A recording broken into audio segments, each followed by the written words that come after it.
As voters in Wisconsin now head to the ballot box, Donald Trump is looking to rally from, well, a rough week of sorts on the campaign trail. Trump has faced backlash for, among other things, retweeting an image of Ted Cruz's wife, for his campaign manager's indictment for battery, and controversial comments made about abortion, women, and theoretical punishment. The latest Wisconsin poll from CBS News, meanwhile, suggests that it might be an uphill climb for Trump today. He, again, as you can see there, is said to be trailing Ted Cruz 43% to 37%. And he's taken a dip nationally as well. In an NBC News poll out today, the frontrunner is beating Ted Cruz by 17 points, though that is the smallest margin between Trump and Cruz since mid-February. To discuss it all, Trump campaign national spokesperson Katrina Pierson joins us from Dallas. Katrina, we appreciate the time today. I want to start with the Washington Post has a story today saying that Donald Trump will force Mexico to pay for the proposed border wall by threatening to cut off the flow of money from immigrants sent from the United States back to their families in Mexico. It is a policy that some are already saying would be an economic disaster for a strategic ally to the South. What is the campaign stance here?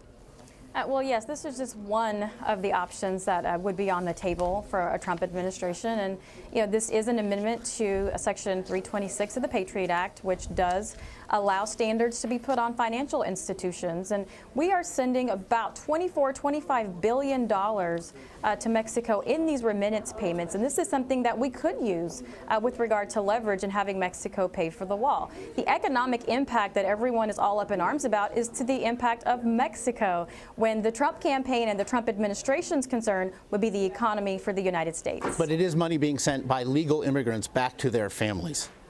No, not at all. It's not just legal immigrants. There are also a lot of illegal immigrants sending payments back to Mexico as well. To yesterday, Melania Trump, the candidate's wife, took to the stage at a rally to speak on her husband's behalf, a rare moment. Donald Trump trailing Ted Cruz among female voters in Wisconsin. How much of this is a direct response to his perceived problems with women? Well, I think Melania has always wanted to campaign with Mr. Trump, particularly when it gets close to election time. She's been out on the trail with him in several states, in New Hampshire and in South Carolina and now in Wisconsin. And she definitely wants to know, everyone to know, that Mr. Trump is very strong on women's issues and does want to take care of the country, specifically with regard to women when it comes to security and safety of the nation and education for their children.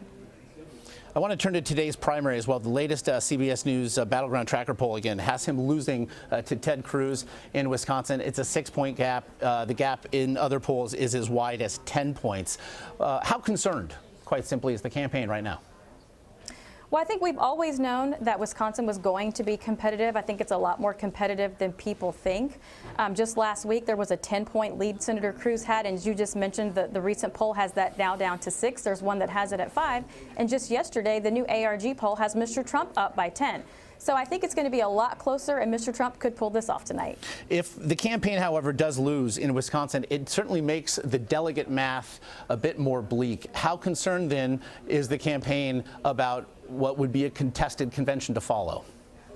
Mr. Trump will have delegates coming out of Wisconsin tonight, and the math moving forward is in Mr. Trump's favor. He's definitely the front runner when it comes to the delegate numbers, and I am confident, and the campaign is confident, we are going to achieve the delegates before the convention to secure the nomination. And yet, if it doesn't happen, as many people believe it won't, there are reports today I want to ask you about in the Huffington Post. Powerful conservative donor Charles Koch has said that he considers Paul Ryan, the House Speaker, to be a shoo-in should his name be one nominated there at a contested convention. Ryan, very popular, obviously, among the Republican establishment. What's the response? Well, as you just said, he's popular among the Republican establishment, and what we have seen are millions of voters turn out more for Donald Trump. I can't imagine the party being so naive, particularly after the last 2 election cycles, and losing because they've shut out their base, do the exact same thing in such a critical year. Will Donald Trump emerge today with the majority of delegates from Wisconsin? I think Donald Trump is going to do very well tonight. He may actually win, but I can guarantee you he will leave with delegates out of Wisconsin. We'll have much more to discuss then on your next visit. Trump campaign national spokesperson Katrina Pierson, we appreciate it. Thanks, Josh. Anytime.